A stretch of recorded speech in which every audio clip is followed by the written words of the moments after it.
Bonjour, voici l'énoncé d'aujourd'hui.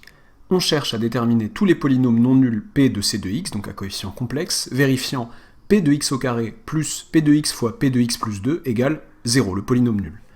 Petit 1, soit P un tel polynôme, et soit alpha une racine de P, une racine complexe de P. Petit a, montrer que alpha au carré est racine de P aussi. Petit b, en déduire que module de alpha égale 0 ou module de alpha égale 1, que le module de alpha ne peut valoir que 0 ou 1. Petit c, que peut-on dire de alpha moins 2 au carré? Et enfin, petit d, montrer que P n'admet pas d'autre racine que 1. Enfin, pour la question 1. Et petit 2, question 2, conclure. Conclure quant à la question posée initialement. Voilà. Vous pouvez vous donner... Alors, une demi-heure de réflexion et de recherche avant de regarder la correction, je dirais, sachant que cet exercice, a priori, est tiré d'une planche d'exo potentiellement tombée, potentiellement, je suis pas certain, tombée à l'oral de l'ENS en BCPST, en section BCPST. Donc j'ai donné ça en colle à des deuxièmes années de BCPST, et des premières années de certaines filières peuvent le voir, pourvu que, donc je vais spoiler un petit peu, qu'on ait vu juste un théorème important ici, le théorème de D'Alembert-Gauss, qui nous indique que tout polynôme complexe non constant admet au moins une racine. Voilà. Je pense qu'on aura besoin à un moment ou à un autre, donc voilà, si vous l'avez pas... Vous risquez d'être bloqué, les BCPST en deuxième année l'ont, en première année je crois qu'ils l'ont pas, et voilà, tout dépend de vos filières.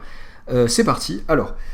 Soit P un tel polynôme et soit alpha une racine de P, montrer que alpha au carré est racine de P. Voilà, on m'a donné un polynôme qui s'appelle P, là fixé, dont une racine est alpha, et qui vérifie cette chose. Ok, bon, je vais tout simplement remplacer, voir ce qui se passe quand j'évalue en alpha, cette égalité, donc ça devient P de alpha au carré plus P de alpha fois P de alpha plus 2 qui fait 0. Ok, sauf que P de alpha ça fait 0. Puisque alpha est racine de P. Je me fiche de P de alpha plus 2, donc P de alpha au carré est égal à 0 aussi. Ça va, comme première question.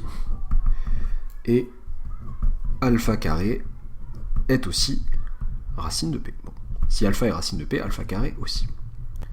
Ok. J'ai été un peu mesquin sur la question B. C'est que j'ai enlevé une question intermédiaire qui simplifiait pas mal les choses, en termes de réflexion. En déduire que module de alpha égale 0, module de alpha égale 1. Comment ça se fait? On me dit juste que, bon, je sais que si alpha est racine, alpha au carré aussi.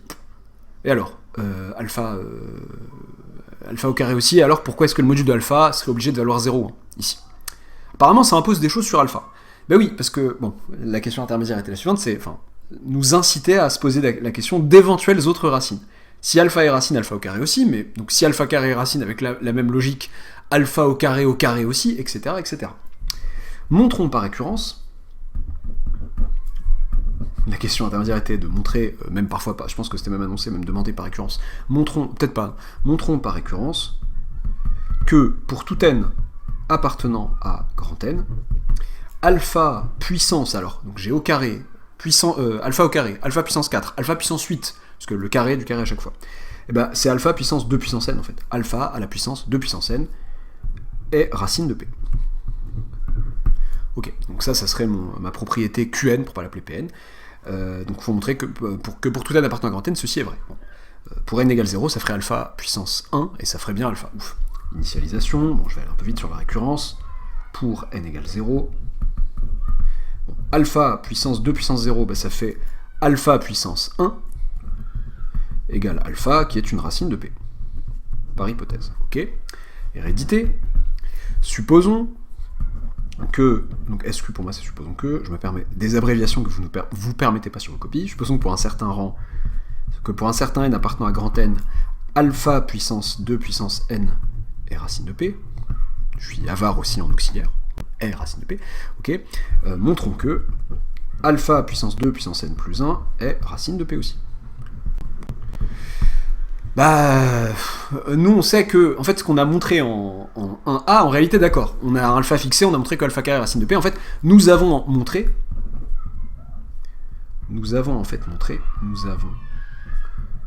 fait montré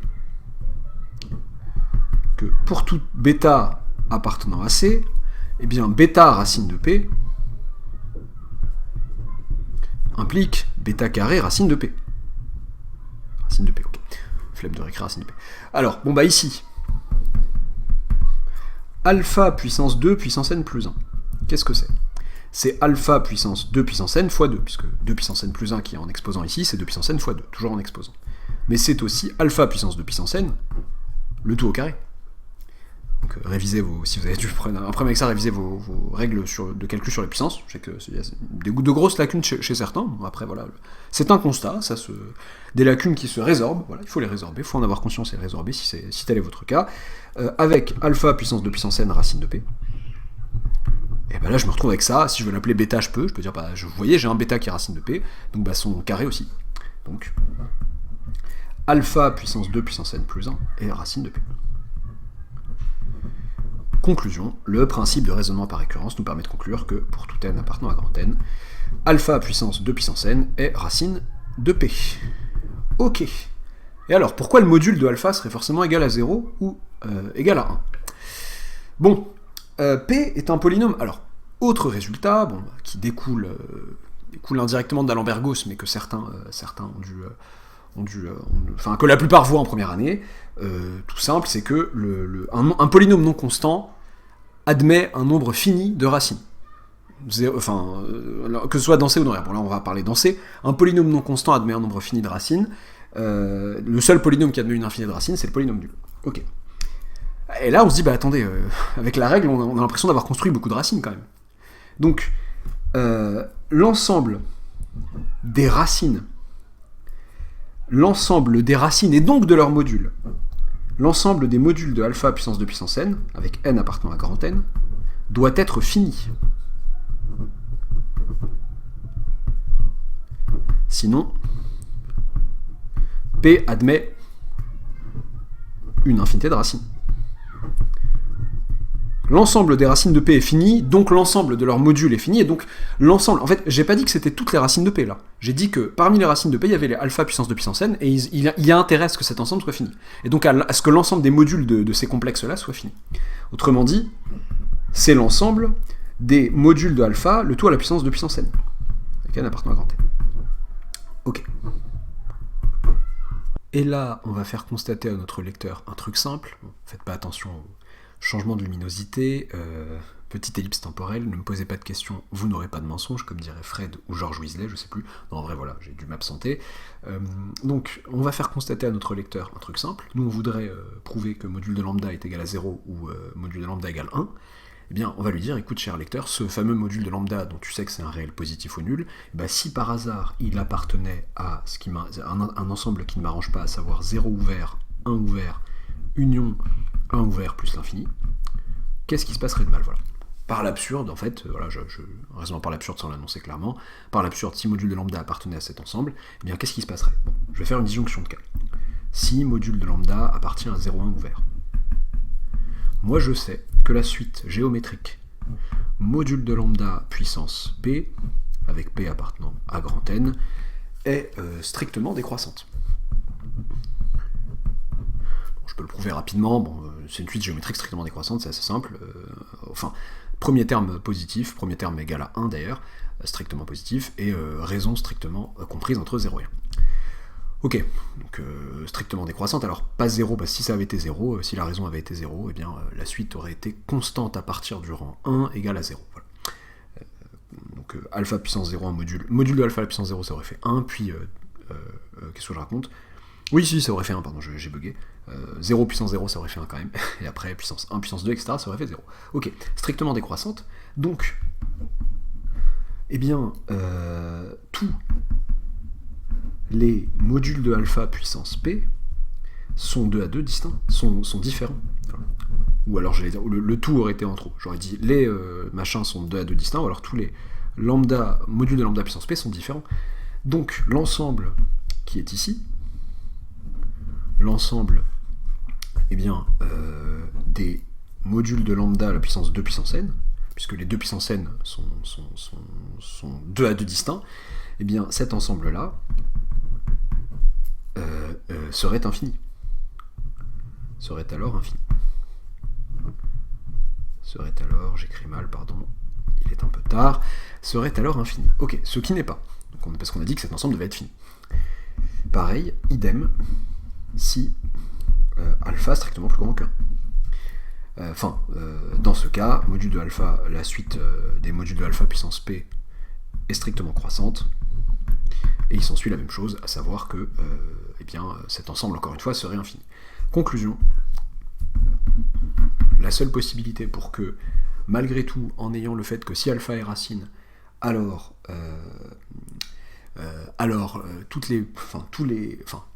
que le carré d'une racine reste racine, pour s'assurer que ça reste vrai et que le nombre de racines reste fini, il faut, condition nécessaire, il faut que le module de n'importe quelle racine soit égal à 0 ou à 1. Ok. Que peut-on dire de alpha moins 2 au carré? Bon, moi je reprends ce que je sais.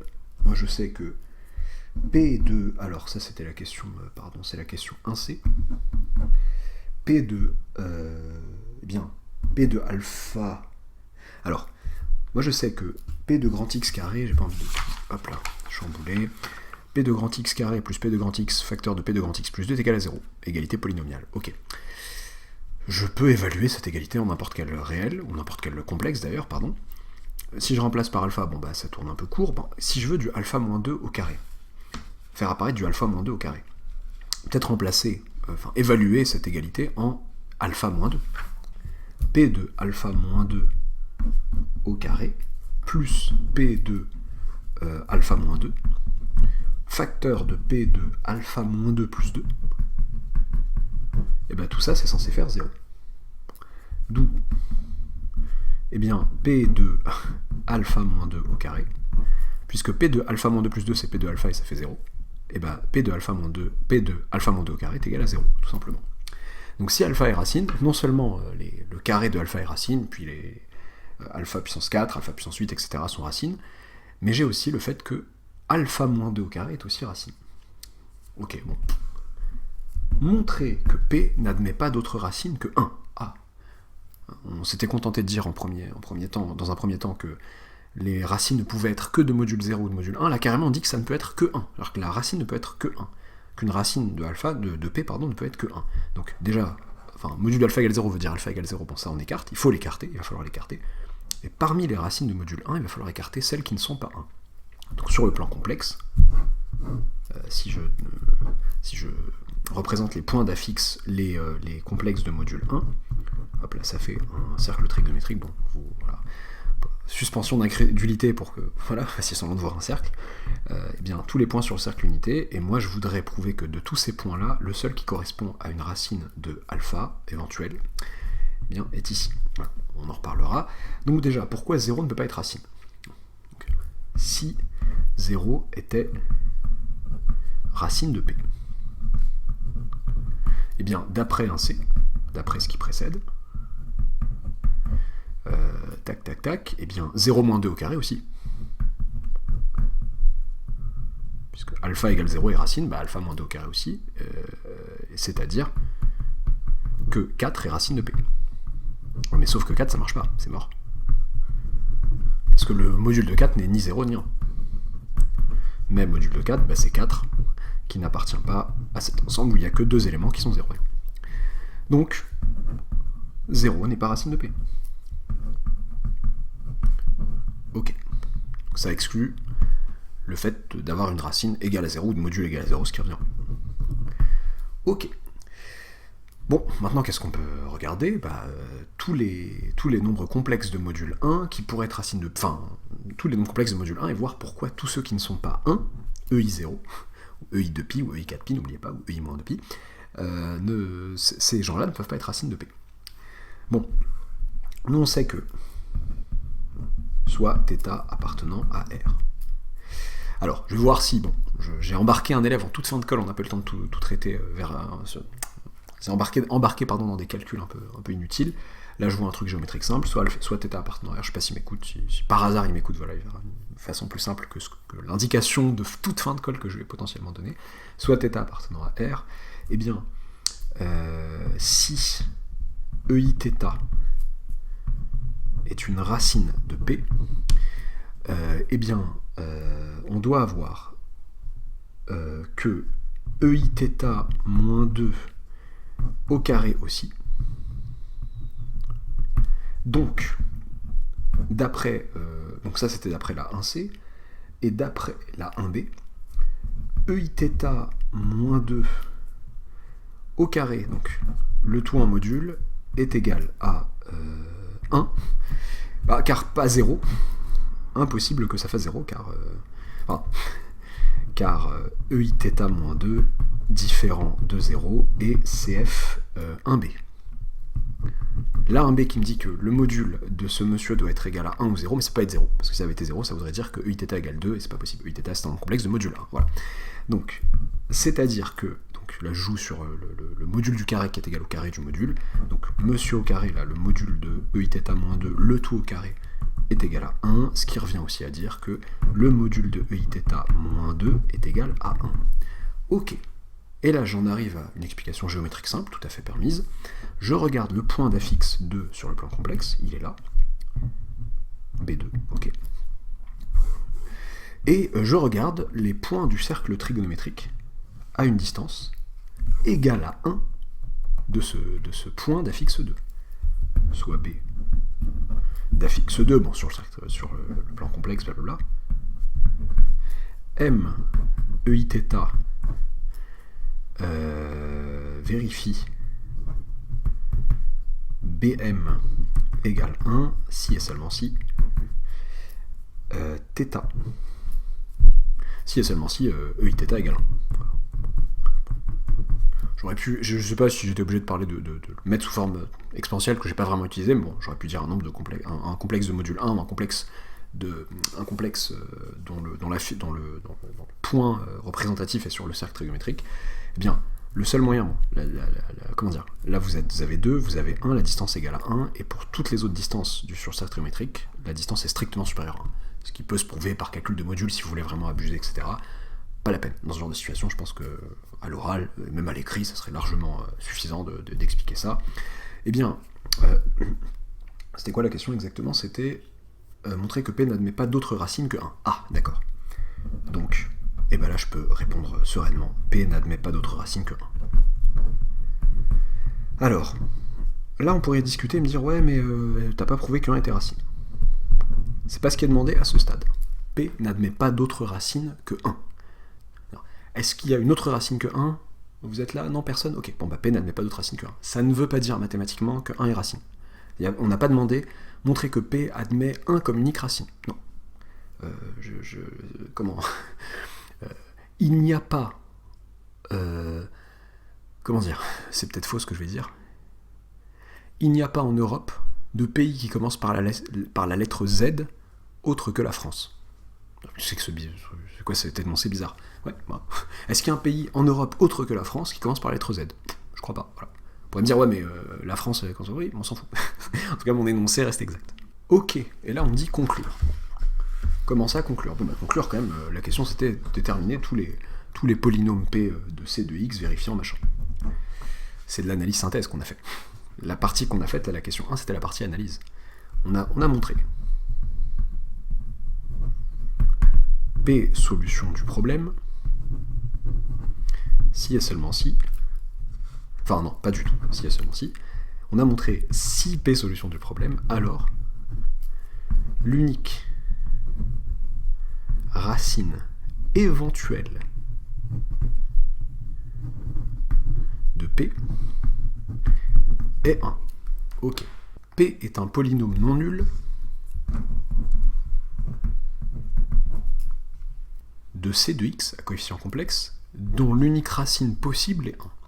Ok. P appartient à C de X non nul, d'où il existe un A appartenant à C étoile, qui sera son coefficient dominant. Il existe un... cette succession d'existe c'est un peu moche. Il existe un N appartenant à grand N, tel que, est-ce que le N est pris dans l'énoncé? Non, tel que P soit égal, tel que grand P, ou grand P de X, de grand X si vous voulez, soit égal à A facteur de X-1 puissance grand N. C'est le seul moyen, tous les polynômes non constants de C étant scindés, la seule racine possible étant 1, eh bien c'est le seul moyen d'écrire P. À ce stade, je n'exclus pas que n soit égal à 0, de telle sorte que 1 ne soit pas racine et que P soit un polynôme constant non nul. Rien n'interdit à ce stade. Ça, c'est la partie analyse. Synthèse.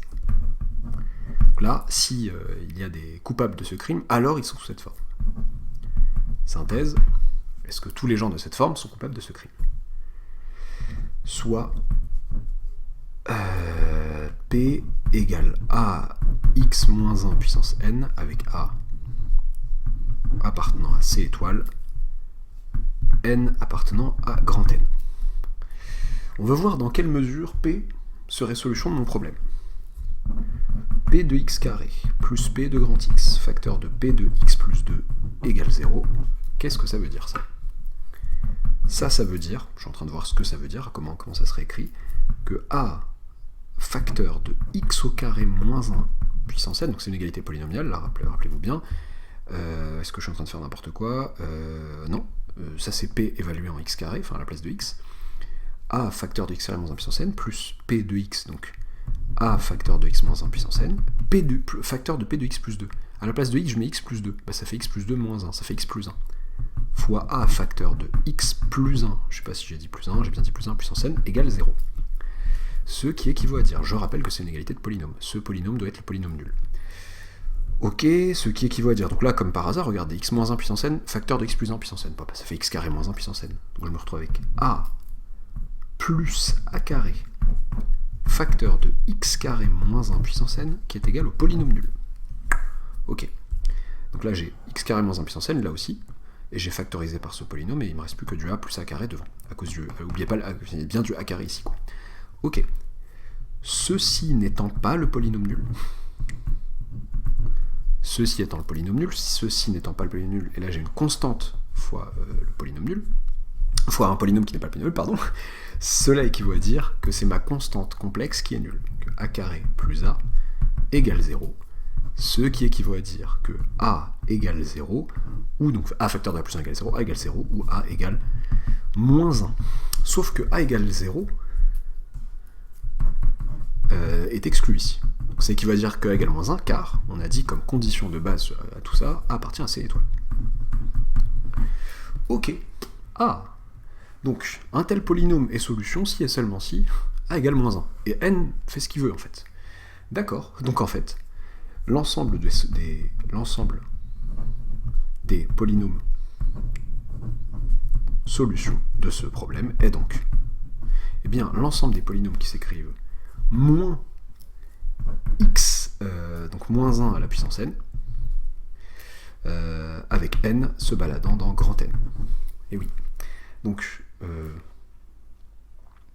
le polynôme constant égal à moins 1 aussi, parce que si vous prenez n égale 0, ça ferait moins 1, et je revérifie une dernière fois, oui quand même, bah oui, là vous auriez une constante égale à moins 1 plus... pardon, j'ai eu un petit bug, j'ai eu un doute, moins 1 plus moins 1 fois moins 1, ça fait moins 1 plus 1, ça fait bien 0. Donc, hop là, faille qui tombe dans son fiche, on revient au sens de la question 1D, montrer que P n'admet pas d'autre racine que 1, ça ne voulait pas nécessairement dire que 1 était racine, voilà. La seule potentielle racine c'était 1, et donc je rappelle, oui, tout polynôme non constant de C de x admet au moins une racine, ça c'est vrai, mais un polynôme constant non nul n'a pas de racine. J'espère que ça vous aura plu, n'oubliez pas de vous abonner si ce n'est pas encore fait, d'activer la petite cloche des notifications, et à bientôt pour une nouvelle vidéo.